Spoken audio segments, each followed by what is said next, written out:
Salut à tous, je reviens en vidéo pour vous parler d'une nouvelle lecture que j'ai terminée ce matin. Et c'est celle que je vous annonçais la dernière fois. Il s'agit de Histoire de fantômes du Japon, qui est donc un recueil de contes traditionnels recueillis par Lafcadio Hearn, qui ont été illustrés par Benjamin Lacombe. Et donc c'est aux éditions Soleil. C'est le dernier livre qui était arrivé dans ma palle. En fait, je l'ai acheté il n'y a pas très longtemps, parce que je suis tombée dessus dans la boutique du musée des Confluences à Lyon, où je suis allée récemment, et qui est un musée que je vous conseille, qui est très beau, etc. Et donc dans la boutique, il y avait ce livre-là, et du coup je l'ai acheté parce que ça faisait un moment qu'il était sur ma wishlist, et je le voyais pas forcément... je le voyais pas forcément beaucoup passer dans les boutiques, etc. Donc je me suis dit, bon bah là, vu qu'il est ici, je me lance. Et donc comme vous le voyez, c'est un très bel objet. Je vais vous montrer aussi un petit peu l'intérieur après. Donc voilà, je ne sais pas si ça se voit très bien à l'écran, mais en fait cette partie-là est dans une sorte de tissu et les motifs bleus sont un petit peu brillants. Je ne sais pas si ça se voit beaucoup, mais voilà, ils ont fait un assez beau travail d'édition sur ce livre. Et donc comme je le disais, c'est un recueil de contes traditionnels japonais qui ont pour thème les fantômes, comme le titre l'indique. Et alors je ne sais plus combien il y en a exactement, mais c'est pas énorme. Et il y en a qui sont plus ou moins longs. Il y en a certains qui sont très courts, d'autres qui sont un petit peu plus longs. Mais globalement, c'est une lecture qui se fait très rapidement. Donc je vous montre... alors il y a une petite introduction au début sur la thématique des fantômes au Japon, le surnaturel, la façon dont les Japonais appréhendent le surnaturel par rapport aux Occidentaux, etc. Donc bon, c'est toujours intéressant pour se faire une petite mise en contexte, je dirais.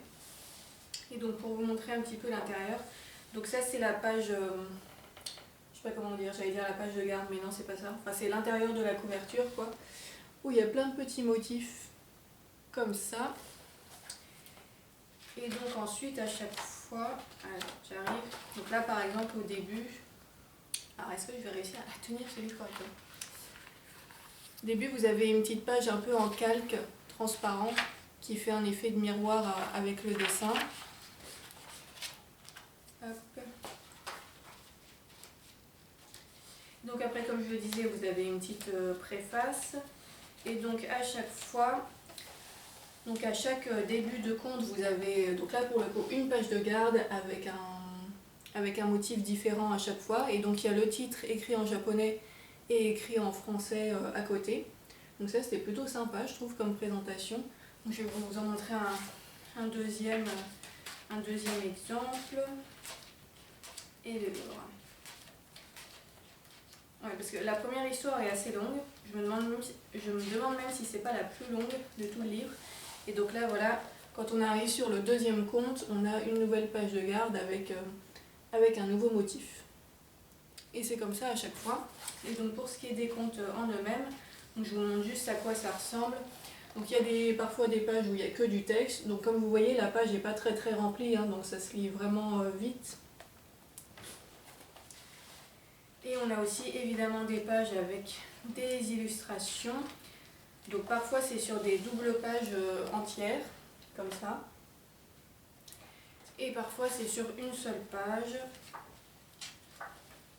Et donc à chaque conte on a des ambiances un petit peu différentes. Donc c'est toujours Benjamin Lacombe qui fait les illustrations, mais qui fait des styles un petit peu variés d'un conte à l'autre. Donc par exemple là on a un style différent, plus dans les tons sépia je dirais.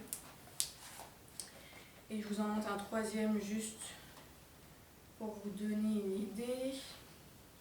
Hop. Là on a encore un autre style. Donc voilà, c'est un très beau livre. Alors moi je vous avoue que le style de Benjamin Lacombe n'est pas celui que je préfère. Je trouve ça joli. Par exemple là l'image de la couverture elle est super sympa je trouve. Mais c'est pas mon illustrateur préféré parce que je trouve qu'il y a quand même un côté un petit peu naïf dans ses dessins, presque un petit peu enfantin. Et alors je dis pas que c'est une mauvaise chose, hein, mais moi c'est pas trop mon style en fait. Donc voilà. Mais là c'est vraiment plus pour le contenu et puis quand même pour la beauté de l'objet livre que je l'avais acheté. Et donc concernant ce contenu, alors c'était assez hétéroclite. Il y a des contes qui m'ont laissé un petit peu indifférente, notamment le premier qui est très long et où il y a une espèce de... En fait, on rentre pas tout de suite dans l'histoire, il y a d'abord toute une mise en contexte parce qu'il y a un gars qui nous raconte une histoire qu'il a entendue quand il était en voyage, etc. Et c'est assez long et l'histoire en elle-même ne m'a pas tant intéressée que ça. Et du coup, j'ai été là un peu... bon.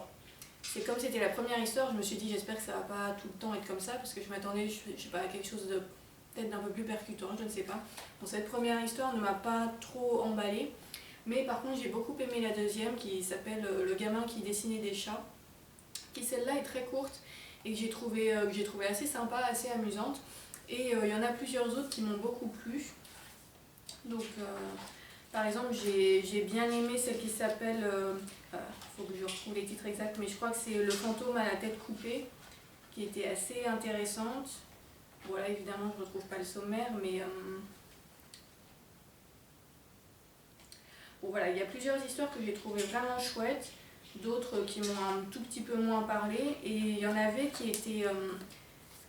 En fait, c'est ce qu'on trouve parfois un peu dans les contes. Parfois, vous avez des histoires qui sont très abruptes, où on a l'impression qu'il n'y a pas vraiment de fin. C'est-à-dire qu'il se passe un certain nombre de choses, puis d'un coup, boum, c'est fini, quoi. Et donc du coup, ça peut être assez déconcertant, mais en même temps, moi j'ai bien aimé les histoires qui étaient comme ça, qui lançaient, qui lançaient quelque chose, puis qui donnaient pas plus d'infos, qui s'arrêtaient comme ça, direct. Je trouvais que c'était assez drôle et que ça donnait un effet vraiment particulier. Notamment quand c'est des histoires un peu surnaturelles comme ça, je trouve que ça laisse planer un petit peu le doute et il y a un côté, il y a une soudaineté en fait dans la fin de l'histoire qui je trouve s'accorde assez bien avec ce type de récit là, parce que ça, pour moi ça retranscrit assez bien l'idée d'une peur ou d'une inquiétude soudaine qui ne trouve pas forcément de réponse et où finalement à la fin on se demande ce qui s'est passé. Et c'est un peu comme ce qu'on pourrait ressentir nous dans la vraie vie, quand on a l'impression d'avoir vu un truc bizarre et l'illusion disparaît et finalement on ne sait pas trop ce qu'on a vu, bah c'était un peu cette impression-là qui ressortait dans les petites histoires très abruptes qu'il y avait. Et donc du coup c'est un effet que j'ai bien aimé. Je ne sais pas si je l'ai bien expliqué, mais voilà. Donc voilà, globalement ça a été une bonne lecture parce qu'il y a, ouais, je dirais qu'il y a peut-être deux, peut-être trois histoires qui m'ont un petit peu moins intéressée, mais globalement je les ai quand même... presque toutes trouvées assez sympas, assez intéressantes. Alors après, c'est pas des histoires très effrayantes. C'est-à-dire que c'est pas... Enfin, c'est des histoires de fantômes, et parfois il y a des aspects un peu macabres, etc. Je vous montre une autre image. Donc voilà, parfois c'est des fantômes pas très sympas, etc. Mais c'est quand même pas des histoires terrifiantes, quoi. C'est-à-dire que ça se lit comme un petit conte traditionnel, voilà, avec une morale ou pas de morale parfois à la fin. Mais c'est pas des histoires qui font vraiment peur, quoi. Après, bah, c'était quand même super sympa de découvrir un peu le folklore japonais à travers ça. Parce que la culture japonaise m'intéresse dans le sens où quand j'étais adolescente, j'ai lu beaucoup de mangas. Puis j'aime beaucoup aussi les films d'animation japonais comme ceux de Miyazaki, etc. Et je trouve qu'ils ont des mythologies très intéressantes. Après, je ne me suis pas non plus énormément renseignée sur le sujet. Du coup, c'est toujours sympa d'avoir ce genre de livres qui nous en apprennent un petit peu plus, même si en soi, c'est pas une encyclopédie. Hein. Mais voilà, ça nous donne un autre... comment dire, j'allais dire un autre regard, mais c'est pas vraiment l'expression que je cherche. Ça nous donne un aperçu, voilà, de ce folklore et de ces mythologies qui existent là-bas. Et donc c'était bien sympathique. Voilà, et donc à la fin du livre, en fait, on a un certain nombre de pages qui sont consacrées à des jeux de yokai. Donc ça c'est la page de garde. Et en fait vous avez des espèces de petits jeux de société,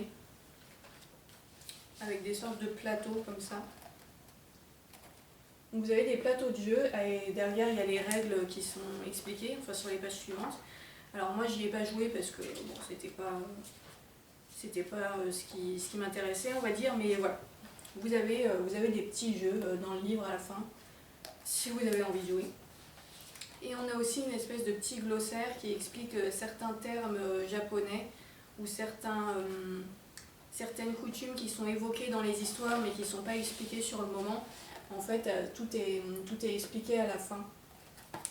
Et donc je trouve ça finalement plutôt pas mal parce que ça permet de ne pas polluer le conte en lui-même en intercalant des explications dedans, quoi. Comme ça, on ne s'interrompt pas dans sa lecture et on va juste voir à la fin ce que voulaient dire les quelques mots en japonais qu'on a croisés. Et donc, voilà. Je pense que j'ai pas grand chose d'autre à dire sur ce livre, puisque comme c'est des toutes petites histoires, bon voilà, je vais pas vous analyser le scénario à chaque fois. Je vais vous laisser les découvrir si ça vous intéresse. En tout cas, pour moi, ça a été une bonne découverte. C'est un livre qui est très joli, qui est sympa, qui se lit bien. Et je le garderai dans ma bibliothèque. Voilà, c'est un bel objet. Et comme je le disais, avec quelques histoires bien sympathiques dedans. Donc voilà pour Histoire de fantômes du Japon. Hop. Je vais peut-être enchaîner là tout de suite avec une autre vidéo, mais je ne sais pas si je vais la poster en même temps ou pas, d'un roman dont j'aimerais vous parler, qui se passe aussi au Japon d'ailleurs. Et puis en attendant de voir ce que je vais faire, je vous souhaite de bonnes lectures et puis je vous dis à bientôt. Salut!